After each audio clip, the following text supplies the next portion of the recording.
Wherever news happens, stay connected, stay informed. News Radio 600, KOGO.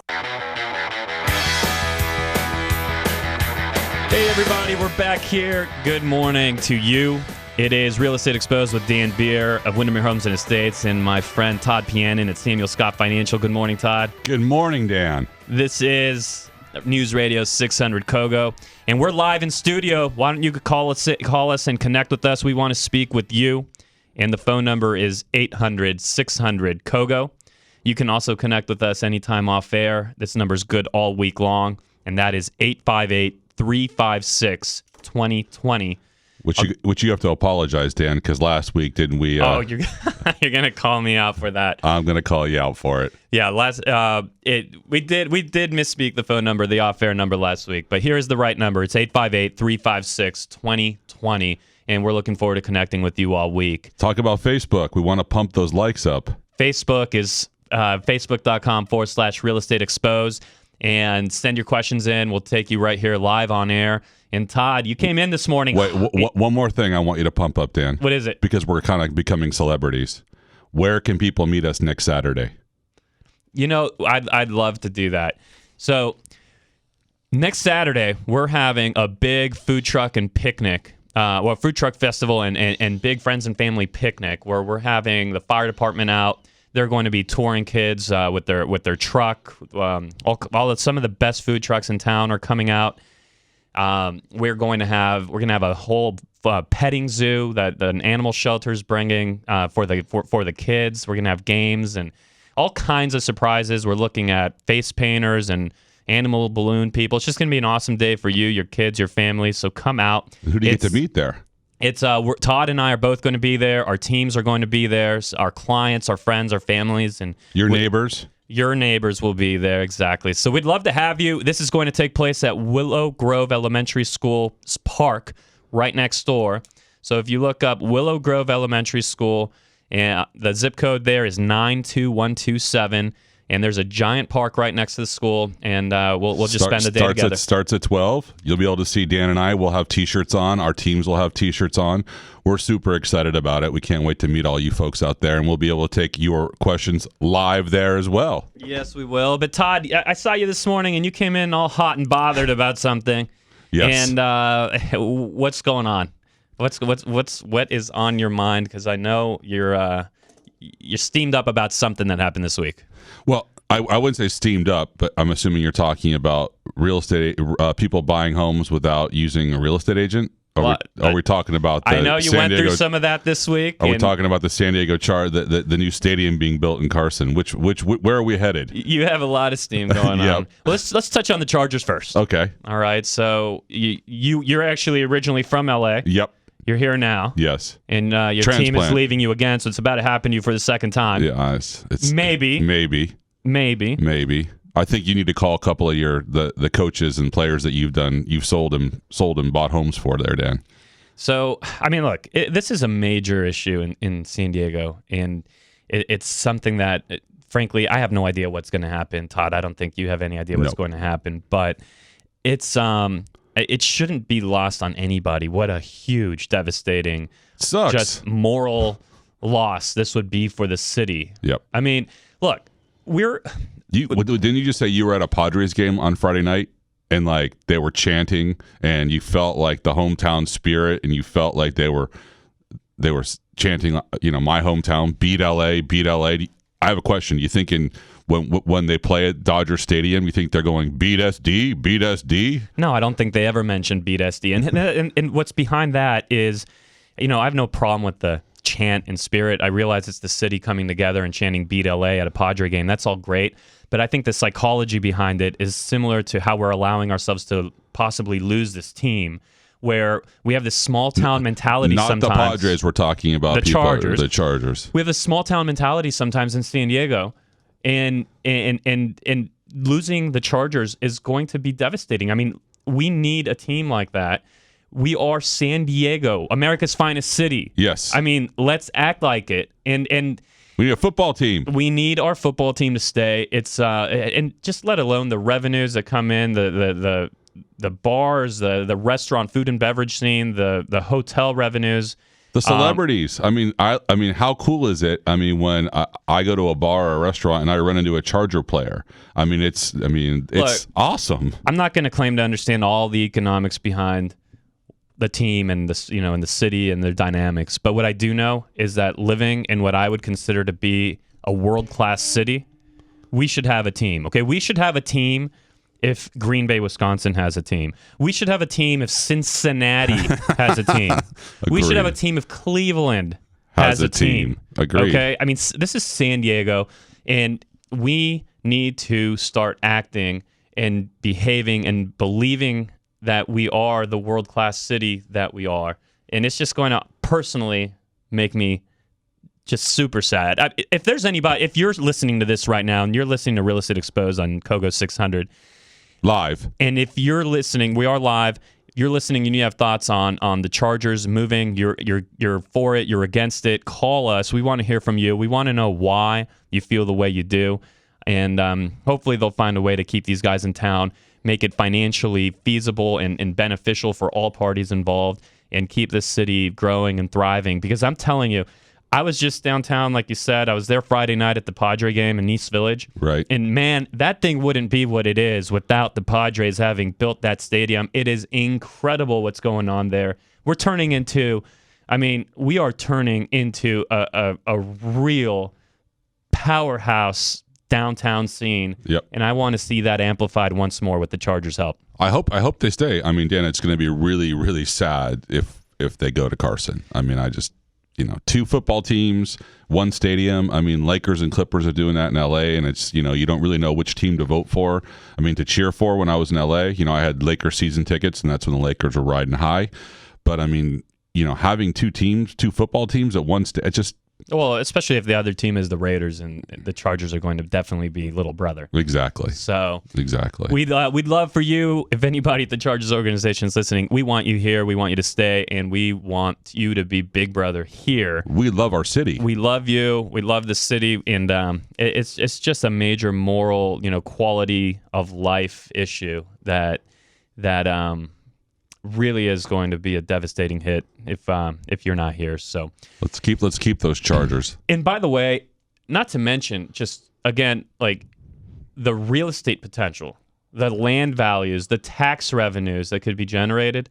It's really impressive. Like downtown, yes, it would have developed by now had the Padres not done their stadium. Right. But it would absolutely, by any measure, not even close, be what it is today.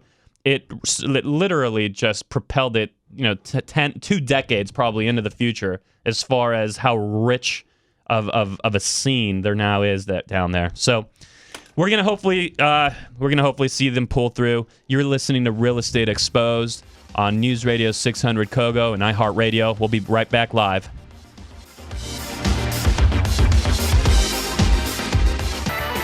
And this is Real Estate Exposed. I'm Dan Beer with Todd Pianin. Welcome back. Good morning to you. And we're on News Radio 600 KOGO.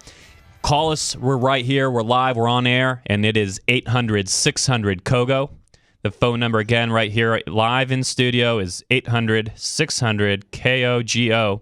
Or you could also call anytime during the week and connect with us at 858-356-2020. What about Facebook? Facebook is facebook.com/real estate exposed. They can leave questions there for us too. Absolutely. But Todd, this was a rough week for you, and this is the other thing you came in all just hot and bothered about. And tell me what's going on. What happened this week? Why you look like this morning?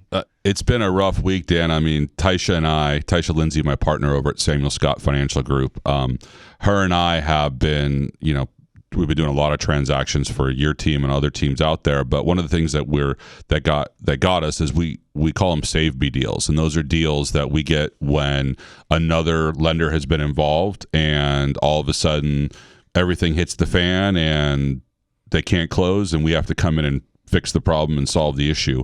And where I think a lot of this, on one particular deal, where a lot of this came from was the buyer on the transaction was not working with a real estate agent. What do you mean? They were representing themselves? They have their real estate license. So they have their license, which I guess and they're just representing themselves. They're representing themselves, but and not a working agent. Not a working agent, not someone who's representing buyers or sellers. They just they thought they'd get a good deal and maybe get the commission on the house that they're buying. And they've been in escrow for 60 days on a 30-day escrow. And on the 55th day, after they had released their loan contingencies, they got declined. Oh, man.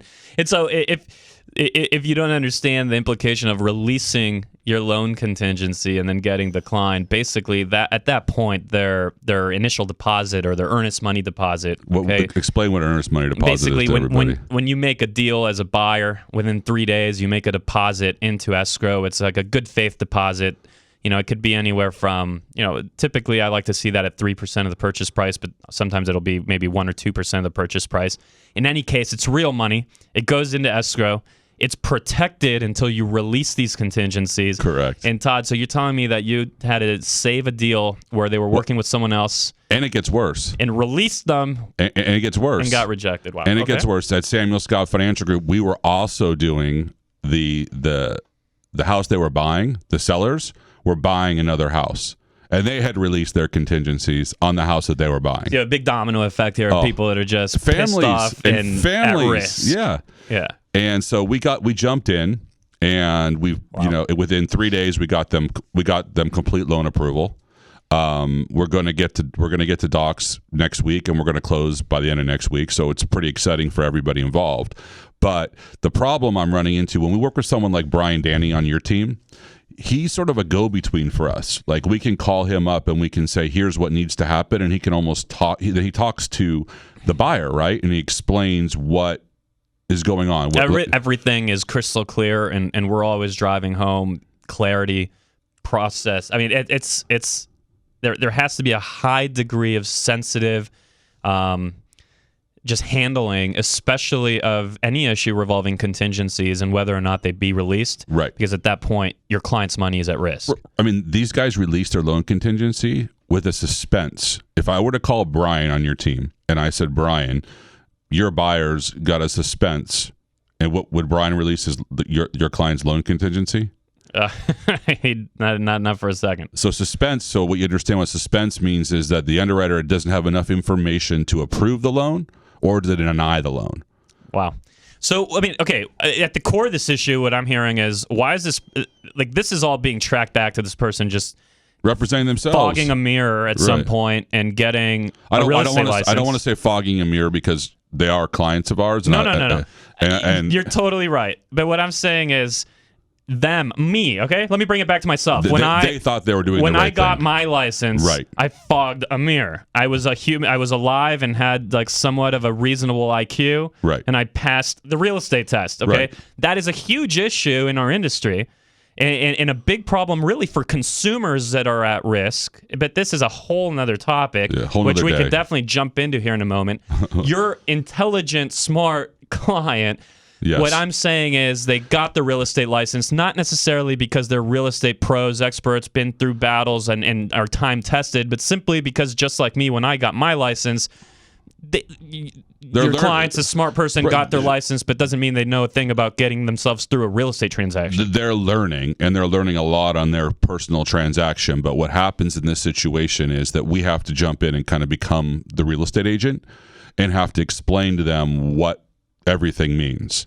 And then we're at this point we're communicating with both the selling agent, the agent on the other end on the next deal that their sellers are buying. Yeah. We're communicating with everybody. Is this so like that kind of frustration is clear on how that would happen with somebody who's just simply licensed and decides to represent themselves on a multi-$100,000 transaction, which is just kind of crazy. I'm sorry to say, like, this is a major issue. Just like I would never operate on myself. I would never, you would never give yourself your own loan. I would never be my own CPA because I'm not a CPA, even though, yes, I could, technically file my own return. With TurboTax. So do you experience this kind of trouble and frustration and have to do this much deal saving only in this kind of scenario, or also when working with like your discount variety agent out there that also exists prevalently?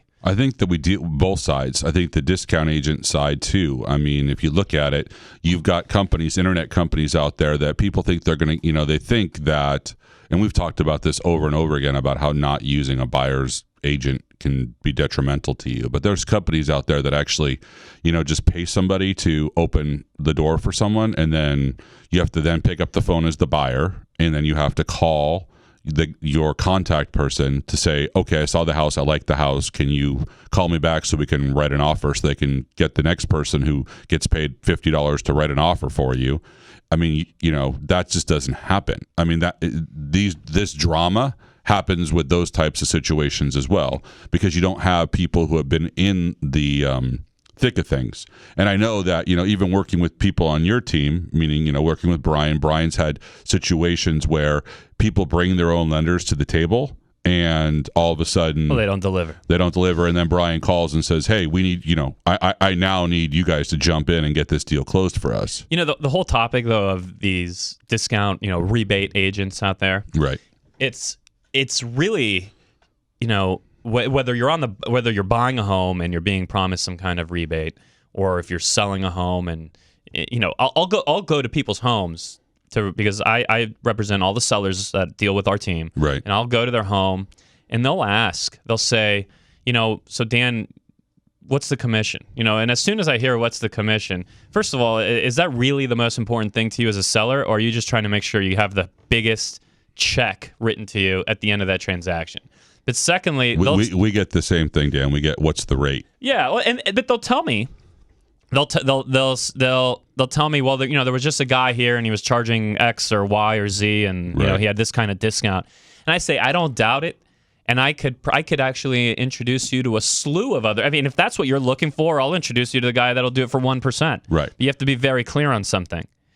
When in the absence, like as a business, all businesses, whether it be our business or a business like Disney, or a business like McDonald's, or a business like it's like mortgage business any too. Any business has to provide value to their clients. And in the absence of value, as a business person, you're left with one last ditch option, which is you identify the fact that you're not going to be able to provide value that the market would actually want to pay for, that you're not going to be able to track an actual higher return and result for your client, and that they're going to, that this seller or this buyer will do better because they're dealing with you. So in the absence of being able to actually provide value, what you can sometimes provide is the ability to discount yourself. So you're saying real estate agents and mortgage lenders, we shouldn't be commoditized? Well, most, it depends on what you're looking for as a consumer. If you're looking to simply tell your buddies at the bar that you got to sell your home and you did it for 4%, and that's going to make you feel good, despite the fact that the check you'll get at the end will be a smaller check, then go for, then commoditize. Sure. Well, I mean, it's the same thing I say with our side of it, right? You want cocktail party rate, or do you want to be able to get me at 10 o'clock at night on a Saturday? But it all tracks back to value. Right. Like, it's not that you're not actually paying more. Again, and let me make this point very clear. In the absence of somebody being able to provide real value to you, then their only other option they have is to discount themselves. And when you're dealing with, let's say you're selling your house and you're interviewing people, and the person that you're interviewing immediately discounts themselves because they know they can't provide other tangible, real, trackable, provable value, right? Then that's a decision you have to make if working with this person who, like, literally makes their living by discounting themselves. How likely are they not to discount your home? Very likely. In the eyes of the buyer. Very likely. Because that's their MO. That's what they do. That's what they know how to do. That's all they know how to sell, right? They know how to sell a discount. Right. They know how to crumble when they're faced with any kind of pressure. Don't believe in their own value. Definitely don't expect you to, and certainly won't expect the buyer to either. That must be good for you when you're negotiating against them. I love it, and honestly, there's nothing about the discount. There's nothing about the discount part of our industry that worries me. In fact, it seems like the more that happens, the more like the clearer it becomes to a seller when they actually get to sit down with a real professional that's going to provide actual value and help them see a clear path to the highest possible price the market will bear for their home. Or if they're a buyer, you're going up against a discount seller.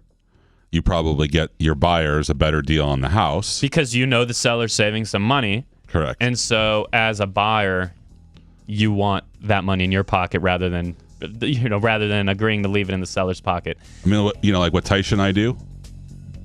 What Taish and I do is when they say we're up against, let's say, a discount mortgage shop, what we'll tell them is apply with us and apply with somebody else. We're going to come right back to this. We're on Real Estate Exposed, News Radio 600 KOGO, and iHeartRadio. Good morning. Welcome back to you. I'm Dan Beer with the Daniel Beer Group at Windermere Homes and Estates and Todd Pianin of Samuel Scott Financial.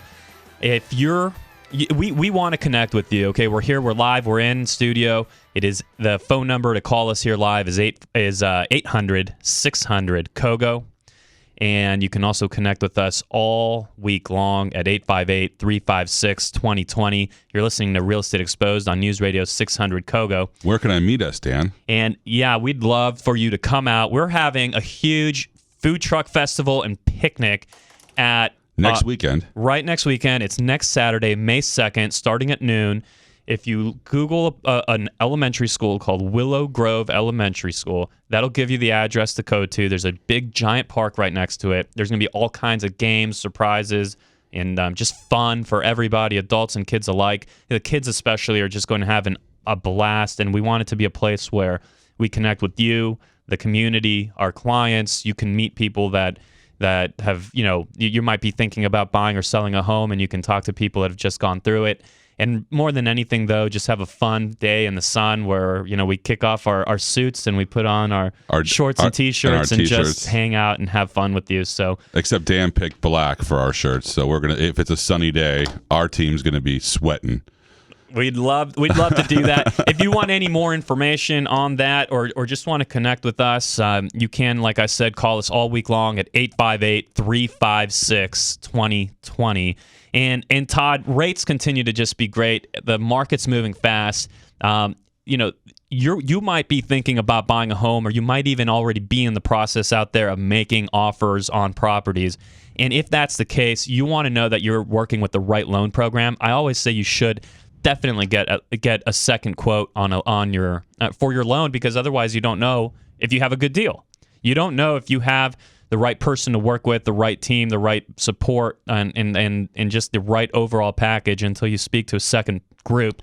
Also, talk about service, though, right? I mean, that's important. That's what I mean by the just the full package, the entire thing that's going to take you through to close and get you out of that problem when the problem arises, and it always does somewhere. I mean, we may not be the cheapest, but we also may not be a one-man army, meaning someone who's the cheapest may be working by themselves, for themselves, all by themselves. This is the guy that you want to call and talk to, and his name is Todd Pianin, my co-host, and you can connect at SamuelScottFinancialGroup.com.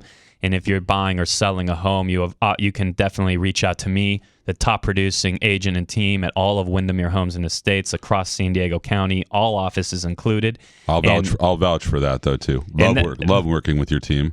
And Taisha's also bought her house from you and from her team. Absolutely. And so if you want to connect with our team, that is DanielBeerGroup.com.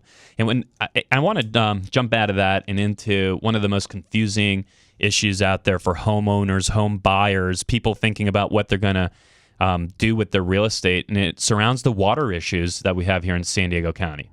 There's a lot of confusion out there as far as what is going to be expected of us and mandated by the city, what potential fines could be coming through, and just how the heck we treat this thing.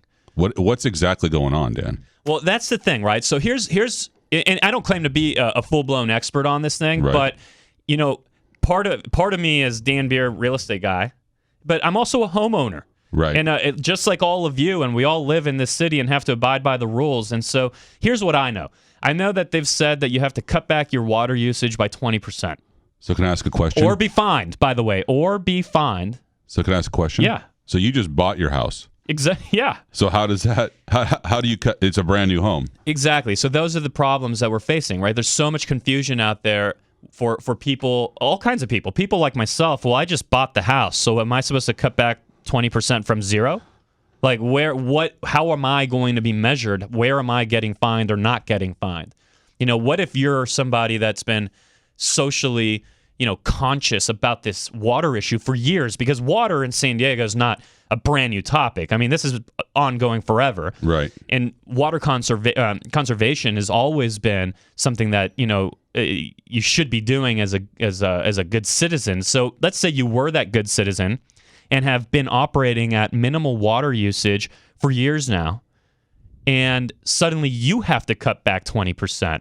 But your neighbor's been watering this thing like it's the Bellagio fountains in Las Vegas. I mean, just, like your neighbor has a full-blown water park going. Right. And now they have to only cut back 20% too. Right. So, these are questions that we need our leadership in this city to reach out and explain to us how this is going to work. Because if you think about it, the confusion can start to build all kinds of manipulation in the marketplace, where you might say to yourself, well, shoot, I might as well start watering as heavily as I can to change how I'm measured, right? So that then I could scale back. So we don't know if it's a rolling 12 months. We don't know if it's last month. We don't know if it's so. On the home buying front, how is that? Have your buyers brought this up at all? 100%. Everybody's bringing it up. Everybody is wondering, when they see a yard and it has all kinds of landscape. The question of what will this cost me has always existed. Right. But now it's, what was the prior owner doing? Is that what I'm going to be measured against? As were they being responsible or irresponsible? Am I going to be measured on what I do for X amount of months and then have to cut back? I mean, there is just major confusion out there, and it is causing a little bit of discomfort in the marketplace, because home buyers particularly aren't exactly sure what they're getting into. Right. And so if this is you, we'd love to hear from somebody. We'd love to hear from you if you're going through this, because we're live. We're here in studio. This is Real Estate Exposed with Dan Beer and Todd Pianin, and our number here in studio is 800-600-KOGO. What is going to be expected of us with this water issue? Let's get this sorted out. We'd love to hear from our city leadership, and hopefully we'll get this squared away here soon. You're listening to Real Estate Exposed. We're live on News Radio 600 KOGO and iHeartRadio. And welcome back to Real Estate Exposed with Dan Beer and Todd Pianin. We are live here in studio on News Radio 600 KOGO. You can call us at 800-600-KOGO with any of your questions. That's 800-600-KOGO. Or you can call and reach us all week long off air, and that number is 858-356-2020 for any real estate questions or mortgage questions. Todd and I will be very happy to speak with you. And before we jump in here, Todd, I want to make sure to issue a warning to everybody listening to this. So if you want to make sure you take this in and then report this back to your loved ones, your friends, your families, because there's a huge, major IRS scam that's going on right now. My mother-in-law was victim to it. My wife's grandfather was victim to it. And I'm not sure who else out there. But we know that tons of people are getting a phone call from somebody, and it goes something like this. They'll call you, and they'll tell you that you've been behind on your taxes, that they're calling with the IRS, that they're about to put a major lien or penalty on you, possible jail time. Jail time? Possible jail time, and because you have forgotten to pay part of your taxes. And they will then, of course, tell you that you can either take on these huge penalties, or, of course, you could get out of it for $2,500 on the spot, and they'll take your credit card. Too good to be true. So my mother-in-law was driving down the freeway with my father-in-law. Okay? Pulling out her credit card to pay it? No. So they get a phone call. And by the way, she wasn't the one driving.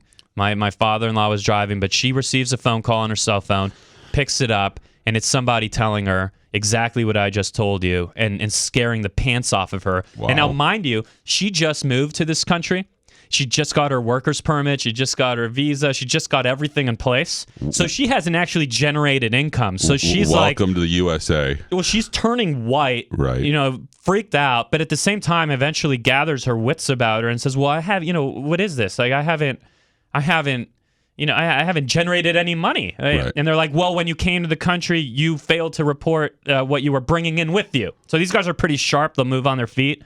She starts going white. She wisely tells them that she's going to talk to her attorney and hangs up the phone. Smart lady. Later, we find out that my wife's grandfather had received the same phone call, and poor guy's 93 years old and literally stark white and sitting there sobbing, crying because he believes that he's done something wrong and that he's about to get fined. And so this is just terrible. Please get word out to your friends, your loved ones, and just make sure that if you get any of this, report it if it's possible, if there's a caller ID of some kind, but just make sure you don't fall victim to it. So that was just a quick public service announcement for you. Nice public service announcement, Dan. I mean, I think that more people, we should bring up scams like this constantly so people are aware of it. We'd love to expose them. So jumping back into real estate, Todd, we're still seeing a lot out there of, we'll meet on a regular basis with sellers who will tell us they have to sell, want to sell. Let me use the word want to sell. There's a big reason why they want to sell. They have a huge why behind the entire thing, such as, a loved one that's they're trying to get to their grandkids in Oregon, or the property's just costing them too much, and it's just not the best financial decision for them to hold it. Or they have creaky knees and they're getting older and they want to go to a single-story home and it's just a terrible burden on them physically.